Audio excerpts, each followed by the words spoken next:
Welcome to star India study. मैं अभिषेक आपका बहुत बहुत स्वागत करता हूं। तो जल्दी से सभी लोग अपनी क्लास को शेयर कर देंगे, अपने फ्रेंड के साथ में शेयर कर देंगे और अपने दोस्तों को लेकर के आ जाएंगे यहाँ पर। तो इस क्लास को बिना देरी हुए करते हैं स्टार्ट। तो चलते हैं अपनी क्लास की तरफ। अगर आप चैनल पर नए हैं तो चैनल को सब्सक्राइब कर लें, वीडियो को लाइक कर दें और अपने फ्रेंड के साथ में शेयर करना ना भूलें।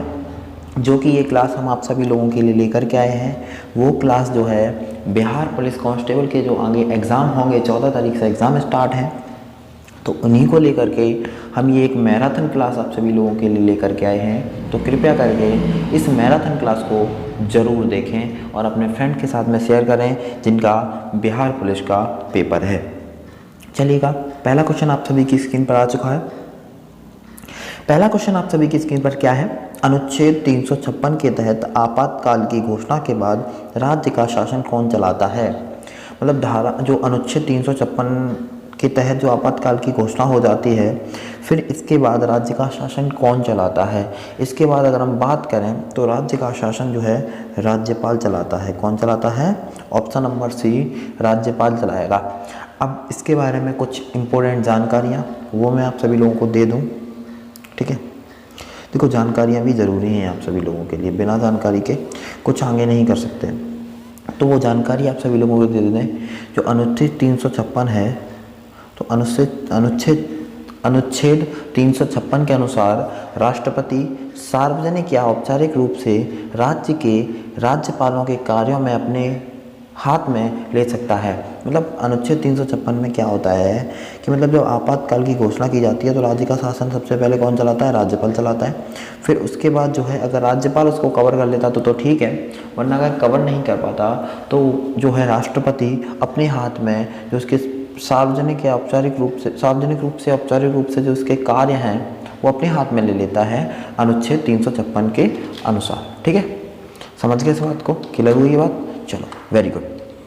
तो चलें नेक्स्ट क्वेश्चन की तरफ। वेरी गुड, चलते हैं नेक्स्ट क्वेश्चन की तरफ। नेक्स्ट क्वेश्चन आप सभी की स्क्रीन पर ये देखिएगा, आ गया क्वेश्चन। नेक्स्ट क्वेश्चन आप सभी की स्क्रीन पर लिखा हुआ है, निम्नलिखित में से भारत की राजभाषा क्या है? अगर हम भारत की राजभाषा की बात करें तो देवनागरी लिपि जो भारत की राजभाषा है वो क्या है? देवनागरी लिपि में हिंदी। भारत की राजभाषा जो है वो है देवनागरी लिपि में जो है वो हिंदी है। समझ गए बात को? भारत की राजभाषा क्या है? देवनागरी लिपि हिंदी में। ठीक है, तो ये जो है कब इसको मान्यता दी गई? क्या जब इसको मान्यता जो है दी गई, इसकी मान्यता 1950 में दी गई। कब दी गई?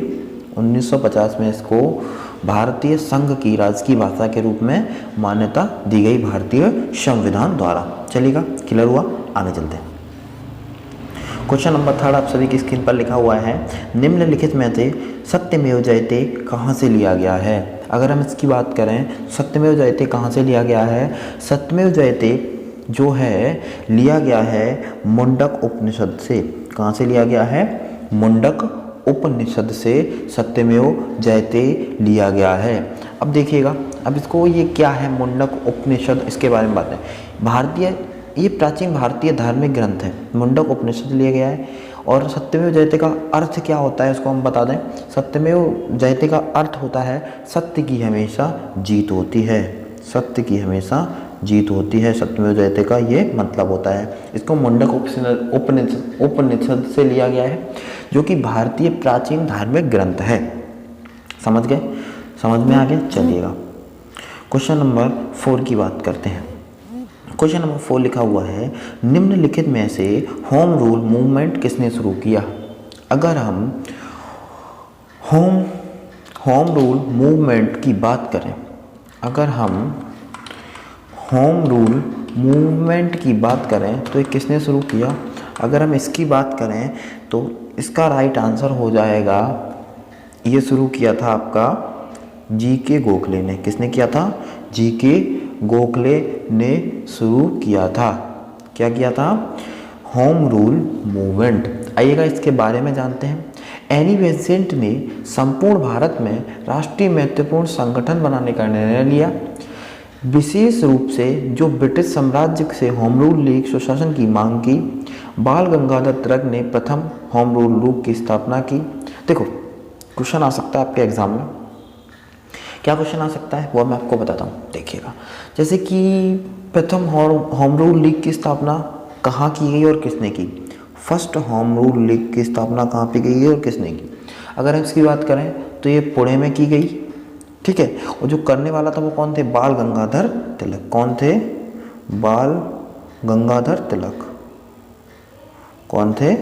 बाल गंगाधर तिलक। समझ गए बात को? तो ये क्वेश्चन हम उम्मीद करता हूँ आप सभी लोगों को समझ में आ गया होगा। तो चलते हैं बिना देरी के हुए अपने नेक्स्ट क्वेश्चन की तरफ, क्वेश्चन नंबर 5 की तरफ। क्वेश्चन नंबर 5 लिखा हुआ है, तुम मुझे खून दो मैं तुम्हें आज़ादी दूंगा, यह किसने कहा था?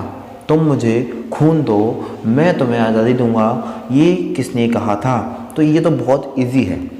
अगर इसको भी कोई बच्चा गलत करता है तो उसको एग्ज़ाम देने ही नहीं जाना चाहिए, उसको बिहार पुलिस का एग्ज़ाम देने नहीं जाना चाहिए अगर ये कोई बच्चा गलत करता है तो। ये किसने कहा था? ऑप्शन नंबर सी, सुभाष चंद्र बोस ने कहा था, तुम मुझे खून दो मैं तुम्हें आज़ादी दूंगा। Very good. ये कब कहा था ये भी तो पता होना चाहिए, कहाँ कहा था और कब कहा था। ये कहा था 4 जुलाई 1944 को। कब कहा था? 4 जुलाई 1944 को, जब बर्मा में भारतीय राष्ट्रीय फौज के नौजवानों को वो मोटिवेशन दे रहे थे, वहाँ पर प्रेरणात्मक रूप से संबोधित कर रहे थे, तब उन्होंने कहा था कि तुम मुझे खून दो मैं तुम्हें आज़ादी दूंगा। आज़ादी के लिए अपने खून को बहाना पड़ेगा। चलिएगा क्वेश्चन नंबर 6 की तरफ चलते हैं। क्वेश्चन नंबर 6 आप सभी की स्क्रीन पर आ चुका है, एक बार इस क्वेश्चन को देख लीजिएगा। क्वेश्चन नंबर 6 देखिएगा क्या लिखा हुआ है। भारत निम्नलिखित में से भारत की अधिकतम अंतरीय अक्षांश क्या है? भारत की अधिकतम अंतरीय अक्षांश की अगर हम बात करें, ये है 8 डिग्री 4 मिनट। क्या है? 8 डिग्री 4 मिनट। समझ गए बात को?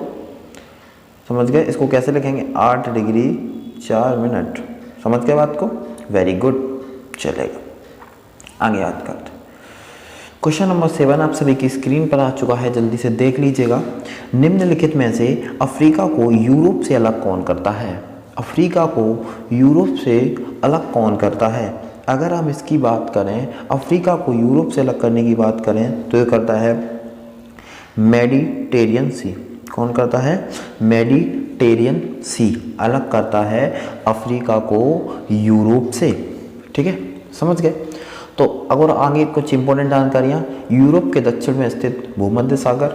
यूरोप के दक्षिण में क्या है? भूमध्य सागर है। ठीक है। और अगर हम आगे बात करें, यूरोप के जो दक्षिण में भूमध्य सागर वो अफ्रीका से अलग करता है। ठीक है, भूमध्य सागर जो है अफ्रीका से अलग करता है दक्षिण में। ठीक है, लेकिन अफ्रीका को यूरोप से अलग कौन करता है? वो मेडिटेरियन सी। मेडिटेरियन सी को हम भूमध्य सागर बोलते हैं। समझ गए? ये कहाँ स्थित है? दक्षिण में स्थित है, यूरोप के दक्षिण में स्थित है। समझ गए बात को?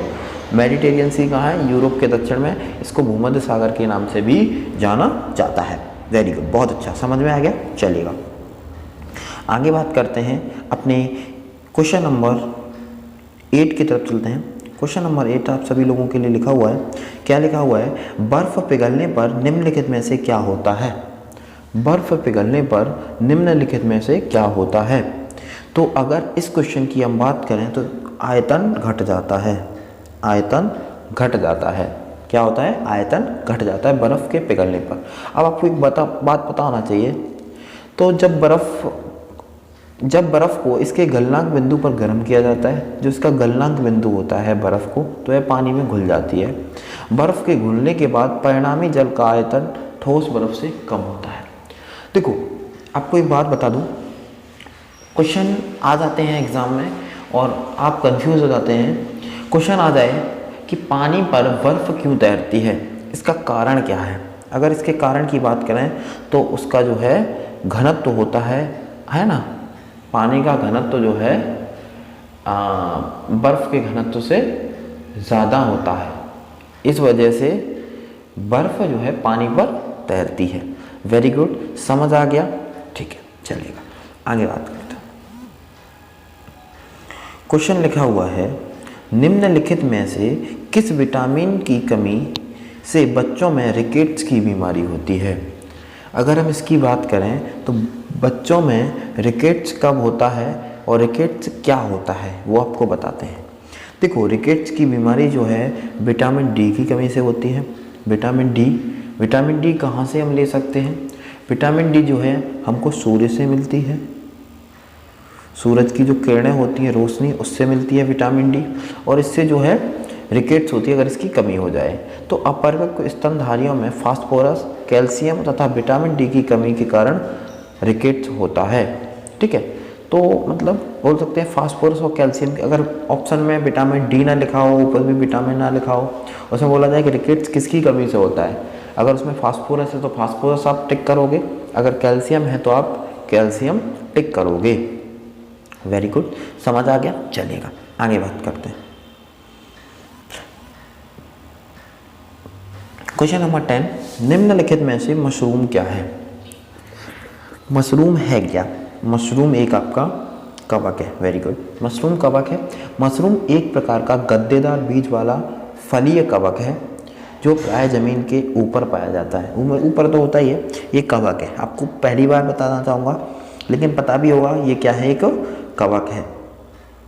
समझ गए, चलिएगा आगे चलते हैं। वेरी गुड, निम्नलिखित में से किडनी की बीमारी से किसका संबंध है? किडनी की बीमारी से किसका संबंध है? किडनी की बीमारी डायलिसिस भी किडनी की बीमारी होती है। डायलिसिस एक बोल सकते हैं किडनी की बीमारी से किसका संबंध है? डायलिसिस। ठीक है, डायलिसिस एक प्रक्रिया है जिसमें रक्त में उपस्थित बेकार पानी तथा गंदगी निकाली जाती है। ये डायलिसिस एक तरीका होता है जो किडनी की बीमारी को दूर करने का। ठीक है, जिससे बेकार पानी जो होता है रक्त में, गंदगी होती है वो निकाली जाती है और शुद्ध रक्त का प्रयोग किया जाता है। ठीक है, और हम बोल सकते हैं जिनका गुर्दा सही तरीके से काम नहीं करता या खराब हो गया हो तो इनमें ये डायलिसिस यूज़ किया जाता है। डायलिसिस प्रक्रिया यूज़ की जाती है किडनी में। समझ गए बात को? वेरी गुड, चलते हैं आगे। चला, वेरी गुड, चलो अब देखिएगा, निम्नलिखित में से प्राकृतिक रूप से प्राप्त होने वाला सबसे भारी तत्व कौन सा है? अगर हम बात करें प्राकृतिक रूप से सबसे भारी तत्व क्या है, बहुत अच्छा क्वेश्चन है और आप सभी लोगों को पता होना चाहिए। सबसे भारी तत्व होता है यूरेनियम। क्या होता है? यूरेनियम। यूरेनियम सबसे भारी तत्व है। यूरेनियम सबसे भारी तत्व है, लेकिन यह मानव निर्मित है। लेकिन यह जो है मानव निर्मित है। ठीक है, प्राकृतिक रूप से सबसे भारी तत्व तो यूरेनियम है। ठीक है, सॉरी माफ़ करना, जो यूरेनियम है वो प्राकृतिक रूप से सबसे भारी तत्व है। लेकिन अगर हम बात करें तो मानव निर्मित सबसे भारी तत्व कौन सा है? वो है अनोक्टियम, है ना? समझ गए बात को? क्या है? अनोक्टियम, है ना? तो ये चीज़ें हैं, समझ गए? सबसे भारी तत्व समझ गए, ये मानव निर्मित है। ठीक है, अनोक्टियम। ठीक है, वेरी गुड, चलते हैं आगे। क्वेश्चन नंबर 13 लिखा हुआ है, निम्नलिखित में से कौन governor general doctrine of lapse से संबंधित है? कौन सा गवर्नर जनरल जो है वो डॉक्ट्रिन ऑफ लैप्स से संबंधित है? अगर इसकी बात करें तो ये जो है संबंधित है लॉर्ड डलहौजी। लॉर्ड डलहौजी किससे संबंधित है? डॉक्ट्रिन ऑफ लैप्स से संबंधित है। डॉक्ट्रिन ऑफ लैप्स राज्य का विस्तारण करने की नीति थी। इसकी शुरुआत भारत के गवर्नर जनरल लॉर्ड डलहौजी ने की थी। ये डॉक्ट्रिन ऑफ लैप्स ये क्या थी? एक नीति थी। क्या थी? एक नीति थी जो राज्य का विस्तारण करने की नीति थी, जो कि गवर्नर जनरल लॉर्ड डलहौजी ने बनाई थी। ठीक है, आगे बात करते हैं। निम्नलिखित में से किसकी वजह से एसिड रेन होती है? किसकी वजह से एसिड रेन होती है? ये आप जल्दी से सही आप आंसर बताएंगे। तो ये जो होती है वो होती है वायु प्रदूषण से। किससे होती है? वायु प्रदूषण से एसिड रेन होती है। अब आपसे बात करें तो वायु प्रदूषण जो है कैसे? वातावरण में प्रदूषित वायु के रूप में सल्फर डाइऑक्साइड, नाइट्रोजन ऑक्साइड जल के छोटे छोटे अणुओं के साथ मिलकर अम्ल उत्पन्न करते हैं और जो अम्ल वर्षा का कारण बनती है।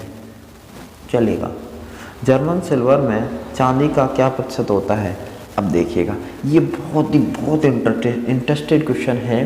15 वाला जो क्वेश्चन है बहुत ही इंटरेस्टेड क्वेश्चन है। ये जर्मन सिल्वर में चांदी का क्या प्रतिशत होता है? जर्मन सिल्वर में जो है चांदी का प्रतिशत होता है 80%। जर्मन सिल्वर में चांदी का परसेंट 80% होता है। अगर इसकी बात करें तो देखते हैं, तो ये बहुत ही अच्छे क्वेश्चन आप सभी लोगों के लिए मैंने बताए हैं। ठीक है, 1 मिनट वेट करना, मेरे सबसे गलत लग रहा है मेरे को। Okay okay okay okay okay okay okay okay okay ठीक है, वेट करना। ठीक है, इसमें वायु प्रदूषण होगा। ठीक है, जर्मन सिल्वर में अगर इसकी बात करें तो जर्मन सिल्वर में जो है ये होता है, वो कितना होता है? मेरे हिसाब से तो 0% होना चाहिए। जर्मन सिल्वर में, सॉरी क्विक सिल्वर बोलते हैं उसको, जर्मन सिल्वर में तो 80% ही होता है। क्या होता है? 80% ही होता है। समझ गए इस बात को? जर्मन सिल्वर में कितना? 80% बता रहे हैं, तो 80% होगा। एक बार कंफर्म कर लीजिएगा, जर्मन सिल्वर में 80 होगा। क्विक सिल्वर जो होती है ना, तो निम्नलिखित में से किस भारतीय को सबसे पहले नोबेल पुरस्कार प्राप्त हुआ? सबसे पहले अगर हम बात करें तो सबसे पहले भारतीय को जो नोबेल पुरस्कार प्राप्त हुआ वो कौन थे? रविंद्रनाथ टैगोर। कब प्राप्त हुआ रविंद्रनाथ टैगोर को?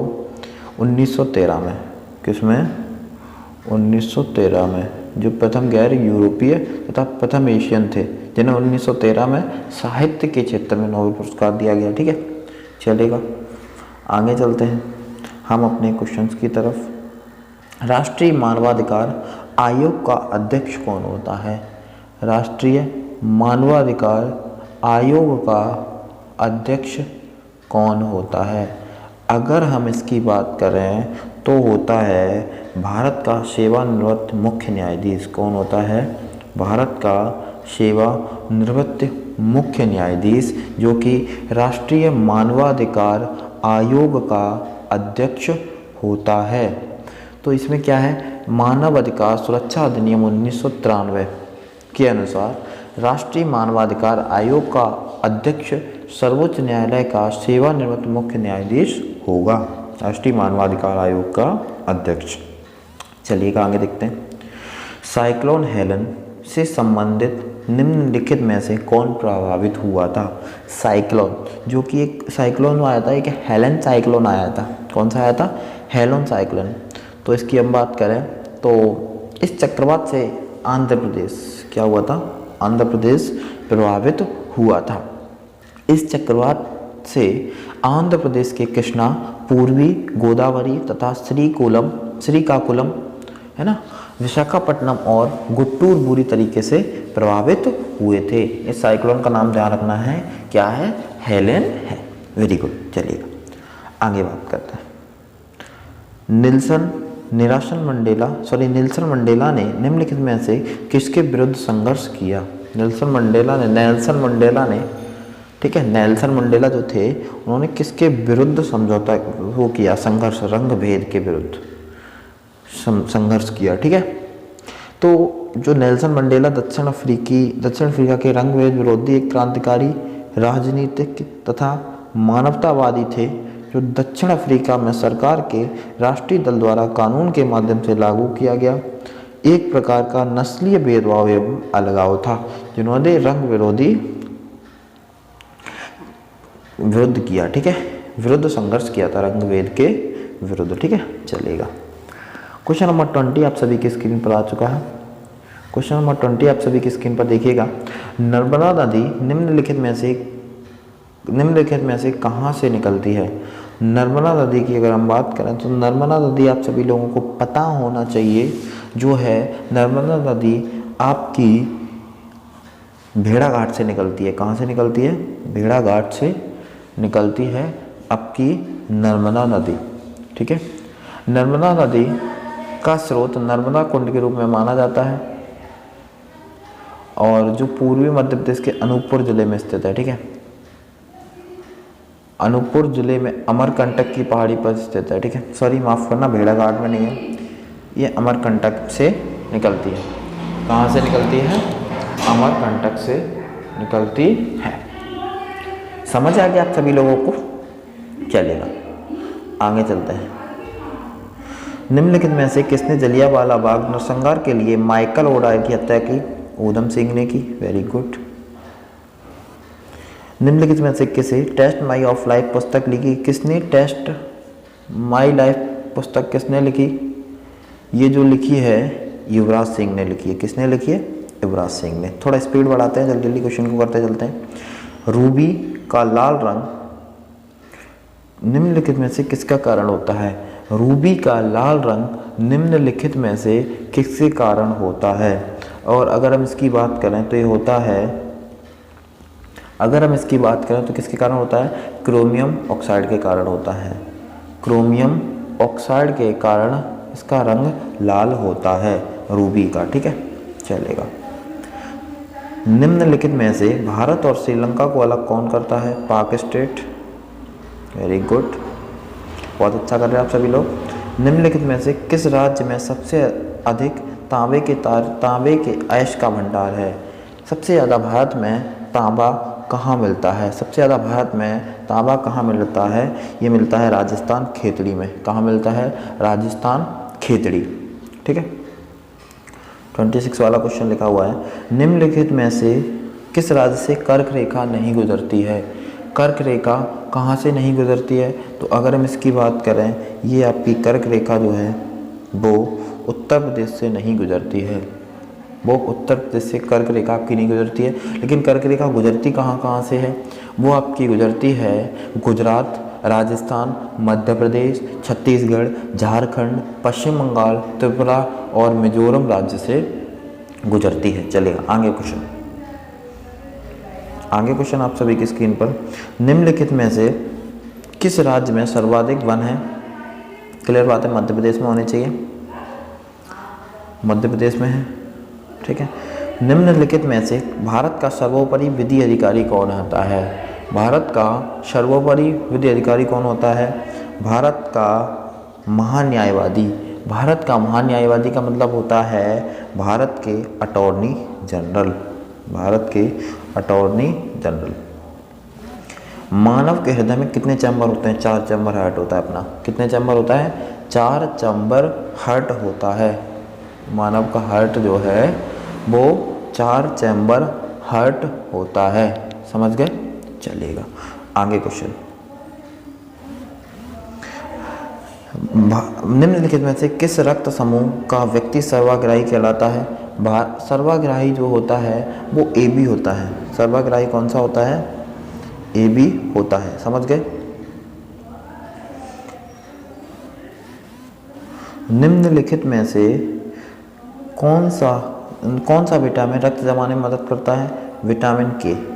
विटामिन के की वजह से हमारा रक्त का थक्का यानी कि क्लॉटिंग होती है। निम्नलिखित में से किस दिन सेना दिवस मनाया जाता है? किस दिन सेना दिवस मनाया जाता है? ये मनाया जाता है 15 जनवरी को सेना दिवस मनाया जाता है।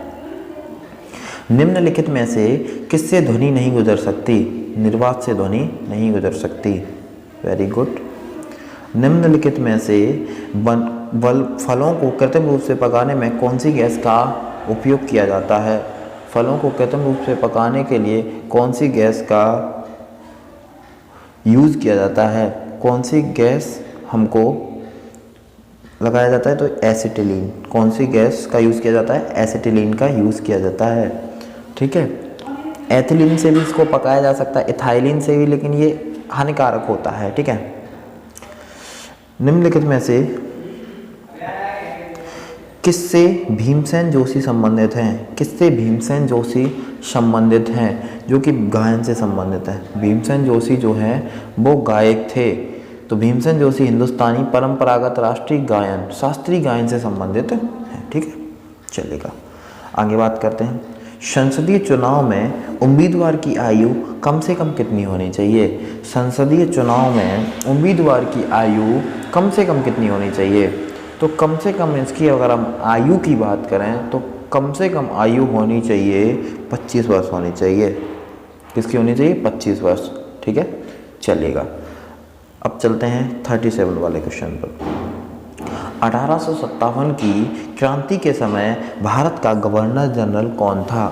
1857 की जब क्रांति हुई थी तो भारत का गवर्नर जनरल जो था वो लॉर्ड कैनिंग था। कौन था? लॉर्ड कैनिंग था। चलेगा। महात्मा बुद्ध किस वंश से संबंधित हैं? महात्मा बुद्ध किस वंश से संबंधित हैं? वो शाक्य वंश से संबंधित हैं। चलेगा। निम्नलिखित में से, अरे भगवान, निम्नलिखित में से किसने किला राय पिथौरागढ़ का निर्माण किया? किसने किला राय पिथौरागढ़ का निर्माण किया? अगर हम इसकी बात करें तो यह पृथ्वीराज चौहान। किसने?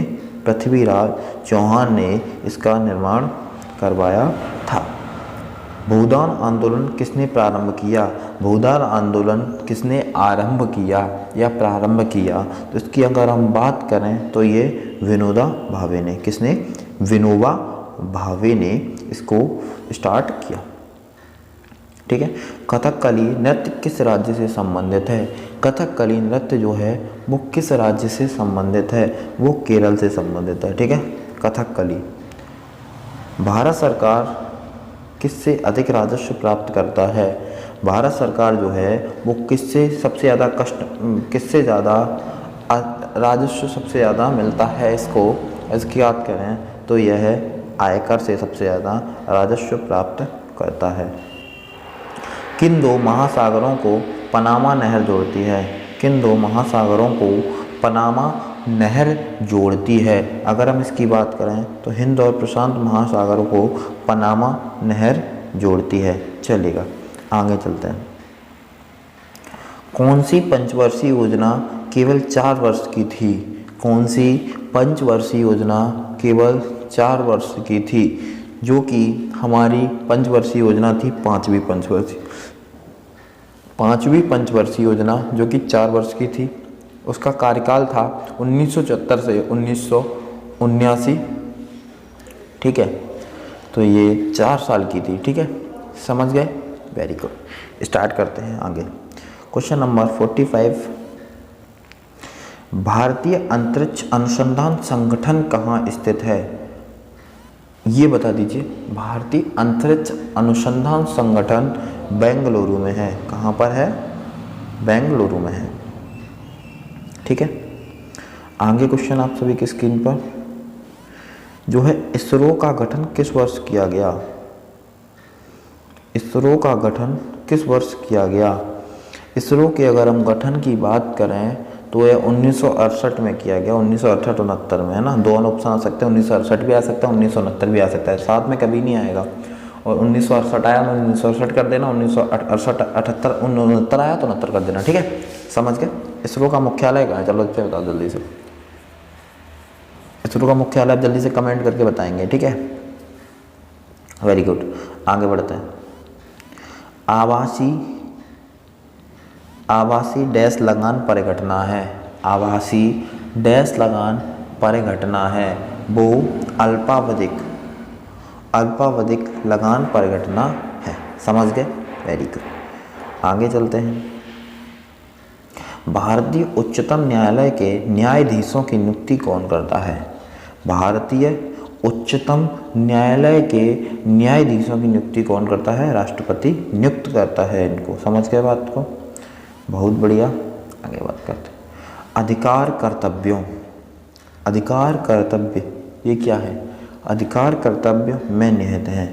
अधिकार जो है हमारे वो कर्तव्यों में निहित हैं। समझ गए? सत्याग्रह शब्द का निर्माण किसने किया? सत्याग्रह शब्द का निर्माण किसने किया? ये गांधी ने किया। ठीक है, महात्मा गांधी ने किया। ठीक है, 51 क्वेश्चन, भारतीय वन सेवा की स्थापना कब की गई? भारतीय वन सेवा की स्थापना 1 जुलाई 1966 को की गई। ठीक है, चलेगा, आगे चलते हैं। भारतीय संविधान के किस संशोधन अधिनियम द्वारा पंचायती राज व्यवस्था को सार्वजनिक दर्जा दिया गया? पंचायती राज व्यवस्था को सार्वजनिक दर्जा जो है 73वें संविधान संशोधन में दिया गया, जो कि 1992 में 73वां संविधान संशोधन किया गया था। चलेगा, आगे चलते हैं। 53 वाला क्वेश्चन है आप सभी की स्क्रीन पर। 53 वाला क्वेश्चन आप सभी की स्क्रीन पर, निम्नलिखित में से किसे भारत का तोता कहा जाता है? ये अमीर खुसरो को कहा जाता है। भारत किसके वायसराय काल में स्वतंत्र हुआ? भारत किसके वायसराय काल में स्वतंत्र हुआ? माउंटबेटन। किसके हुआ? माउंटबेटन के में हुआ।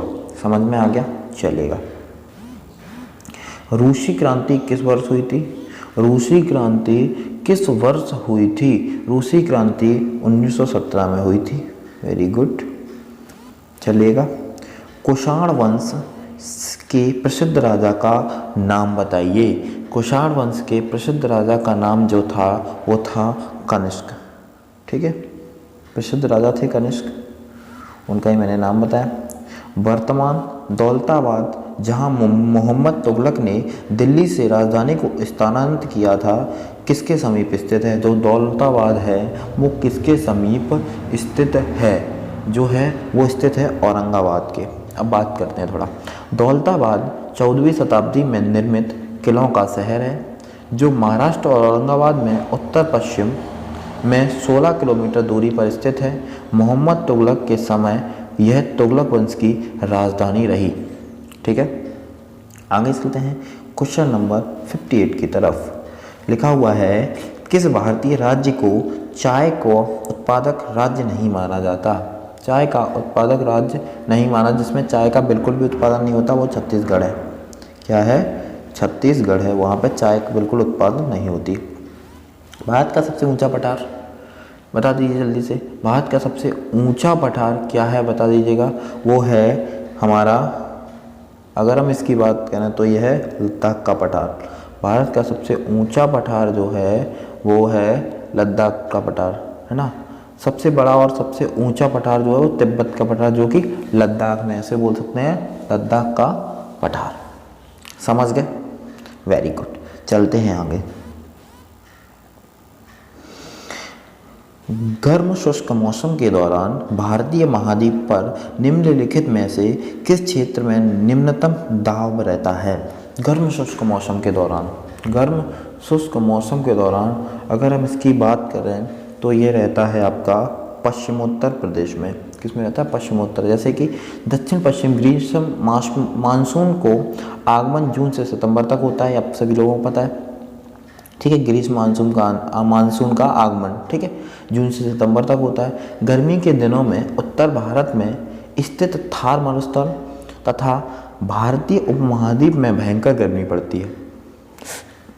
समझ गए ना? सबसे ज़्यादा गर्मी कहाँ पड़ती है? इसका मुख्य कारण क्या है ये जानते हैं? भारतीय उपमहाद्वीप में कम दबाव वाले हवा का क्षेत्र है। इसी कमी को पूरा करने के लिए उपमहाद्वीप में हिंद महासागर से नमी युक्त हवा चलती है, तो यहाँ पर जो है क्षेत्र निम्नतम दबाव में रहता है। समझ गए? चीज़ें अगर समझ में नहीं आ रही हैं तो एक बार वीडियो को फिर से देख लीजिएगा, एक बार इसको सेट को फिर से लगा लीजिएगा। आने वाले दिनों में और सेट लेकर के आएंगे और आप सभी लोगों के लिए 2020 का करंट अफेयर भी लेकर के आना है। ठीक है, तो जुड़े रहिएगा हमारे साथ। आगे चलते हैं। पनामा नहर का निर्माण किस वर्ष हुआ? पनामा नहर जो थी उसका निर्माण किस वर्ष हुआ? पनामा नहर का निर्माण जो हुआ है आपका, अगर हम इसकी बात करें वो 1914 में इसका संपन्न हो गया था। ठीक है, बात करें किस वर्ष स्टार्ट हुआ, किस वर्ष स्टार्ट किया गया? 1881 में। कब किया गया? 1881 में इसको स्टार्ट किया गया। भारत में प्रायद्वीपीय नदी से संबंध तथा सबसे ऊंचा निकास बेसिन कहाँ है?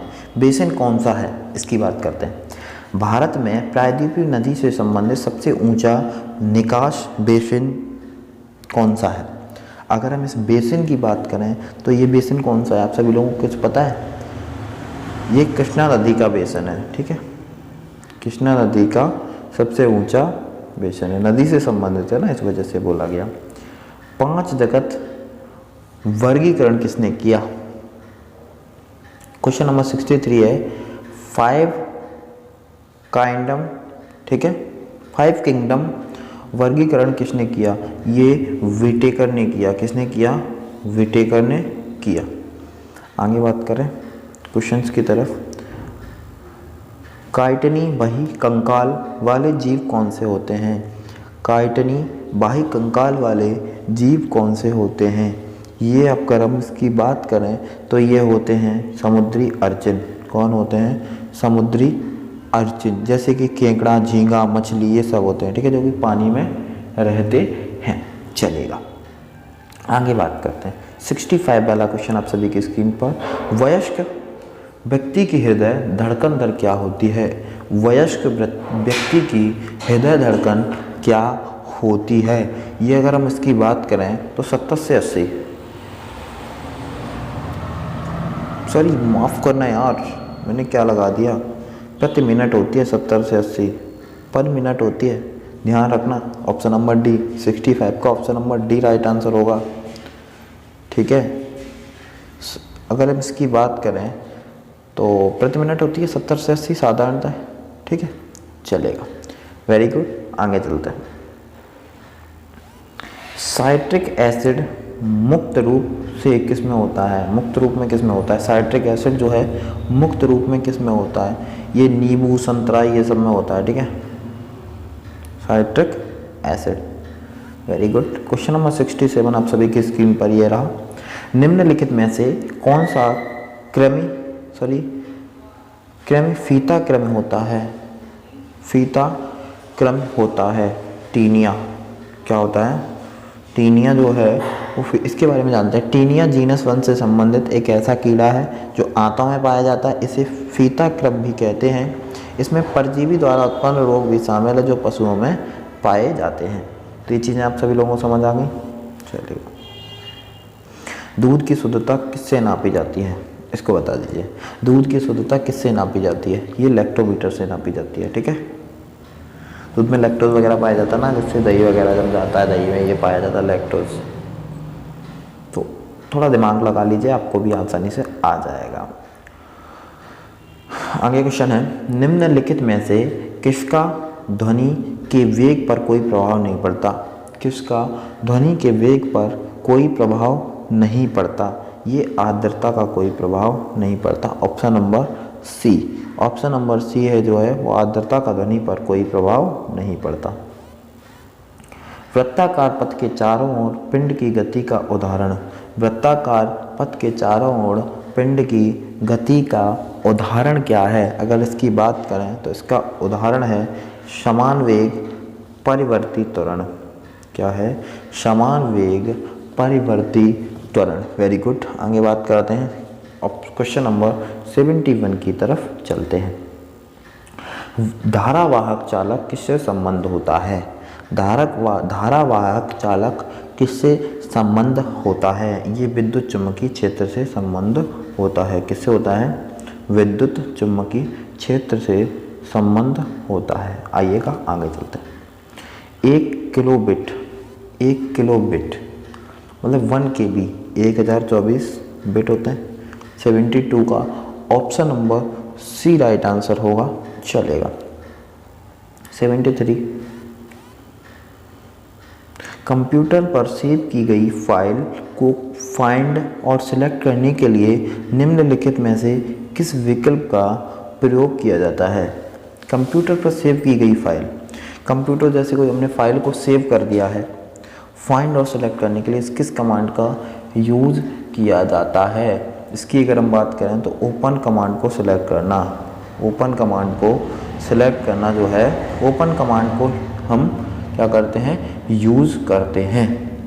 समझ गए, वेरी गुड।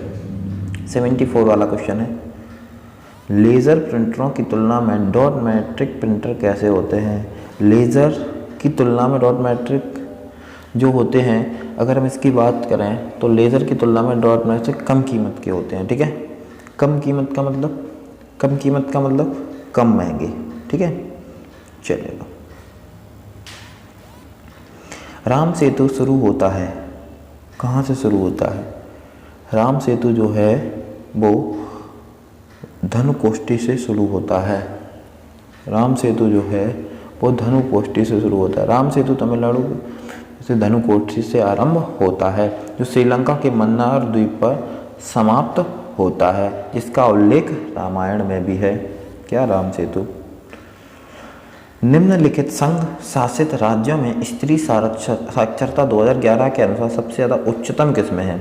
महिला साक्षरता, महिला साक्षरता सबसे ज़्यादा उच्चतम की अगर हम बात करें, वो सबसे ज़्यादा है लक्षद्वीप में। कहाँ पर है, लक्षद्वीप में। 76 का डी, 76 का डी, चलेगा।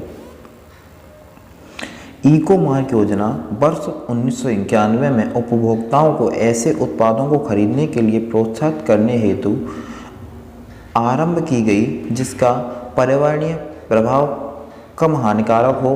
निम्नलिखित उपभोक्ता उत्पादों में कौन सा इस योजना के अंतर्गत अधिसूचित नहीं है। कौन अधिसूचित नहीं है, इसकी अगर हम बात करें तो 77 में कौन अधिसूचित नहीं है। ठीक है, तो ये जो है इको मार्क जो होता है, इसकी बात करें तो इको मार्क एक आपको मार्ग मिल जाता है। ठीक है, तो बात करते हैं, यह है औषधियाँ तथा प्रतिजैविक। क्या है, औषधियाँ तथा प्रतिजैविक।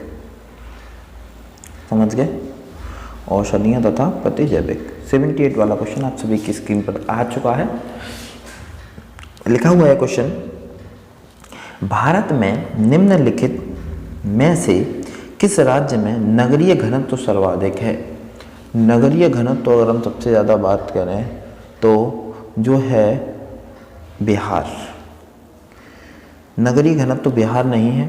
ठीक है, और देखो क्लियर बात है, नगरीय घनत्व की अगर हम बात करें तो सबसे ज़्यादा नगरीय घनत्व के मामले में सबसे पहले नंबर का अगर हम बात करें तो ये जो है, इसके हिसाब से आना चाहिए डी ऑप्शन, पश्चिम बंगाल। अगर इसमें बिहार होता तो हमारा बिहार राइट आंसर हो जाता। ठीक है, राष्ट्रीय राजमार्ग विकास योजना के उत्तर दक्षिण तथा पूर्व पश्चिम गलियारे मिलते हैं। ठीक है, तो ये कहाँ मिलते हैं, राष्ट्रीय राजमार्गों का चौराहा कहाँ है, आप सभी लोगों को पता होना चाहिए। ये झांसी में मिलते हैं, लेकिन चौराहा कानपुर को बोलते हैं। ठीक है, चलिएगा। 80 नंबर का क्वेश्चन आप सभी की स्क्रीन पर, निम्नलिखित में से कौन सुमेलित नहीं है। कौन सुमेलित नहीं है, बात करते हैं, कौन सुमेलित नहीं है। पालाघाट केरल में है, पालघाट रोहतांग हिमाचल प्रदेश में, लिपुलेख उत्तराखंड में, नाथुला अरुणाचल प्रदेश में नहीं है। नाथुला दल्ला जो है वो सिक्किम राज्य में है। ठीक है, जो कोई 2005 में व्यापार के लिए खोला गया। ये कहाँ पड़ता है, सिक्किम में। कहाँ पड़ता है, सिक्किम। कहाँ, सिक्किम में। चलेगा। निम्नलिखित में से कौन भारत के प्राकृतिक बंदरगाह है। भारत का प्राकृतिक बंदरगाह कौन सा है, ये आप सभी लोगों को देखना है। प्राकृतिक बंदरगाह हम बात करें तो जो है वो ऑप्शन नंबर, इसकी अगर हम राइट आंसर की बात करें तो 2 और 4, यानी कि कोच्चि और विशाखापट्टनम प्राकृतिक बंदरगाह हैं। और इसमें देखा जाए चेन्नई कृत्रिम है और तुतीकोरिन भी कृत्रिम है। तुतीकोरिन भी कृत्रिम है। समझ गए इस बात को। चलेगा, आगे बात करते हैं 82 की तरफ। वर्ष 2011 की जनगणना के अनुसार जनसंख्या की दृष्टि में रखते हुए निम्नलिखित राज्यों में अवरोही क्रम में प्रस्तुत कीजिए।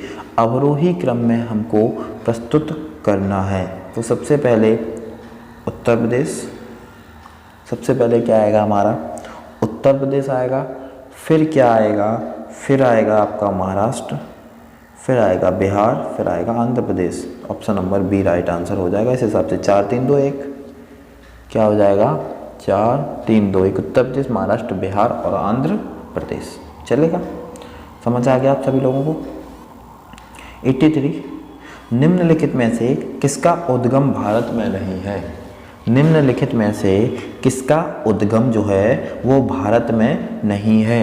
83 वाले की अगर हम बात करें तो सतलज जो नदी है हमारी, सतलज नदी है, इसका जो है वो भारत में नहीं है उद्गम।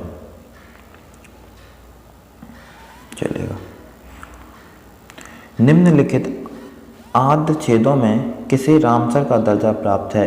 रामसर का दर्जा किसे किसे प्राप्त है, इसकी बात करें तो ये जो है चिल्का झील को प्राप्त है और केवला देव को प्राप्त है। इन दोनों को प्राप्त है, इन दोनों को 1967 में, ठीक है, और 1971 में मिल चुका है।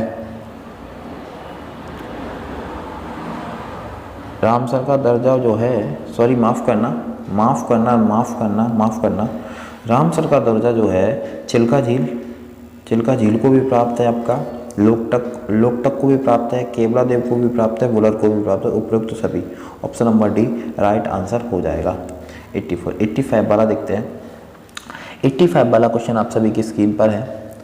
निम्नलिखित राज्यों में से किस में 1967-1971 के मध्य अधिकतम महागठबंधन सरकारें बनने का रिकॉर्ड है। महागठबंधन सरकारें बनने का रिकॉर्ड जो है वो उत्तर प्रदेश में 1967 से 1971 में, ठीक है। 5 बार सत्ता परिवर्तन हुआ प्रदेश में 1967 से 1971 में, जिसमें भारतीय लोक दल की 2 बार तथा भारतीय राष्ट्रीय कांग्रेस की 3 सरकारें बनी, ठीक है। चलेगा, भारत का सर्वोच्च न्यायालय के संबंध में निम्नलिखित में से कौन सा कथन सही है। हमको इसमें सही कथन ढूंढना है। देखो, सही कथन ढूंढना है। इसका केवल मूल क्षेत्राधिकार है, नहीं भैया, सब अधिकार है। इसका केवल अपीली क्षेत्राधिकार, गलत है। इसका केवल परामर्शी संबंधी क्षेत्राधिकार, गलत है। इसका मूल अपीली और परामर्शी संबंधी क्षेत्राधिकार है, हाँ ये ठीक लग रहा है मेरे को। Option number D right answer हो जाएगा। 87 निम्नलिखित में से कौन राज्य सरकार तथा स्थानीय शासन के बीच राजस्व बंटवारे के लिए उत्तरदायी है। राजस्व बंटवारे के लिए कौन उत्तरदायी है, राज्य वित्त आयोग। कौन, राज्य वित्त आयोग। क्वेश्चन नंबर 88 हमारे संविधान के किस भाग में 3 सोपानों में पंचायतें बनाने की परिकल्पना की गई है। 3 सोपानों में पंचायतें बनाने की परिकल्पना की गई है, 3 सोपानों में, ठीक है। तो ये बात करें तो भाग जो है किस भाग में की गई है ये हमको बताना है। ये भाग 10 में की गई है। किस में की गई है, भाग 10 में की गई है, ठीक है। अगर हम जैसे अगर इसमें भाग 9 में की गई है, सॉरी भाग 9 में की गई है। संविधान के भाग 9 में 3 स्तरीय पंचायतें बनाने की परिकल्पना की गई है, भाग 9 में। समझ गए बात को। क्वेश्चन नंबर 88 का ए हो जाएगा। 89 अनुपातिक प्रतिनिधित्व की व्यवस्था निर्वाचन क्रिया प्रणाली के रूप में सुनिश्चित करती है। क्या, कैसे सुनिश्चित करती है इसकी अगर हम बात करें, ठीक है, तो ये सुनिश्चित कैसे करती है आइएगा। ये जो है मतलब अगर हम इसकी देखी जाए तो देखते हैं आगे इसमें क्या है। बहुमत के शासन से को, सरकार में स्थिरता को, ये सरकार में स्थिरता को ही करता है। Option number B right answer हो जाएगा, ठीक है। समझ गए। 90 वाला क्वेश्चन हम आप आसानी से आप लोग देख लेंगे, ठीक है। 90 वाला क्वेश्चन आप सभी की स्क्रीन पर ये रहा, देखते हैं। ये जो 100 नंबर की है हमने, कृपया करके इस वीडियो को शेयर करना। जिनका 14 तारीख से स्टार्ट है, बिहार पुलिस के एग्ज़ाम होने वाले हैं और अदर एग्ज़ाम भी होने वाले हैं, उनके साथ में इस वीडियो को ज़रूर शेयर करिएगा। ये मैराथन क्लास 10 नंबर की और रह गई है, तो इसको भी जल्दी से कंप्लीट कर लेते हैं। संसद के सूचना अधिकार अधिनियम को भारत के राष्ट्रपति की स्वीकृति प्राप्त हुई। कब हुई, कब प्राप्त हुई, यही तो हमको बताना है। ये हुई 12 अक्टूबर 2005 को स्वीकृति प्राप्त हुई। कब हुई? 12 अक्टूबर 2005 को स्वीकृति प्राप्त हुई। देखते हैं इसमें आगे लिखा हुआ है। आगे निम्नलिखित में से संवैधानिक निकाय नहीं है। निम्नलिखित में से संवैधानिक निकाय क्या नहीं है? निम्नलिखित में से संवैधानिक निकाय योजना आयोग नहीं है। ये सब है संवैधानिक निकाय। ठीक है। पंचायत समिति के सदस्य, पंचायत समिति के सदस्य जो होते हैं, पंचायत समिति के सदस्य जो होते हैं वो प्रत्यक्ष रूप से जनता द्वारा निर्वाचित किए जाते हैं। ठीक है। जिस समिति ने लोकतांत्रिक विकेंद्रीकरण और पंचायत राज की सिफारिश की उसका सभापति कौन था? अगर उसके सभापति की बात करें तो उसका जो है बलवंत राय मेहता। वो बलवंत राय मेहता समिति थी ना, आपने पढ़ा होगा, जब आपने संविधान पढ़ा होगा तो उसमें एक समिति होती है बलवंत राय मेहता समिति। ठीक है। किस राज्य का सचिवालय भवन राइटर्स बिल्डिंग के नाम से जाना जाता है? किस राज्य का सचिवालय भवन राइटर्स बिल्डिंग नाम से जाना जाता है? ये पश्चिम बंगाल। ठीक है। सचिवालय। आगे लोकसभा के एंग्लो इंडियन समुदाय के प्रतिनिधित्व के लिए प्रावधान संविधान किस अनुच्छेद के अंतर्गत किया गया है? अगर हम इसकी बात करें, इसका प्रावधान जो है वो अनुच्छेद 331 के अंतर्गत किया गया है। ठीक है। आगे बात करते हैं। क्वेश्चन नंबर 96, भारतीय संविधान के अनुच्छेदों में से किस एक के अंतर्गत विधान परिषद की स्थापना या समाप्ति की व्यवस्था की गई है? अगर हम इसकी बात करें तो ये की गई है अनुच्छेद 169 में। किस में की गई है? अनुच्छेद 169 में की गई है। आगे बात करते हैं 97 वाले क्वेश्चन की। तो 97 वाले क्वेश्चन की जो लिखा हुआ है, जनसंख्या के पिरामिड में कौन सा समूह आश्रित आबादी के रूप में भी जाना जाता है? ये जो जाना जाता है 0 से 14 वर्ष के आयु समूह, ये आश्रित आबादी के रूप में जाना जाता है। एक निश्चित आकृति में व्यवस्थित तारों का समूह कहलाता है। ये क्या कहलाता है भाई? इसको बता दीजिए। ये जो है आकाशगंगा। ठीक है। 2 क्वेश्चन, लास्ट क्वेश्चन है 2 के। दक्षिण एशिया में वृद्ध जनसंख्या का सर्वाधिक प्रतिशत वाला देश क्या है? दक्षिण एशिया में वृद्ध जनसंख्या, सबसे ज़्यादा बूढ़े लोग किसमें हैं? सबसे ज़्यादा बूढ़े लोग की बात करें तो भारत में है। ठीक है। निम्नलिखित में से कौन सा वायु प्रदूषण का एक जैव सूचक है? कौन सा वायु प्रदूषण का एक जैव सूचक है? लाइक है। तो ये थे इस सेट के 100 क्वेश्चंस। अगर आपको वीडियो अच्छी लगी है, मज़ा आया है पढ़ने में, जल्दी से आप लोग बता दीजिए आपके कितने क्वेश्चन सही हुए हैं। अगर आपको इस वीडियो में मज़ा आया है तो वीडियो को लाइक, चैनल को कर देंगे सब्सक्राइब अपने फ्रेंड के साथ में। तो चलते हैं, bye bye, take care, hope you like it. मिलते हैं किसी नेक्स्ट वीडियो में, तब तक के लिए जय हिंद, जय भारत, स्टार इंडिया स्टडी, एक उड़ान आसमान की ओर। Bye bye.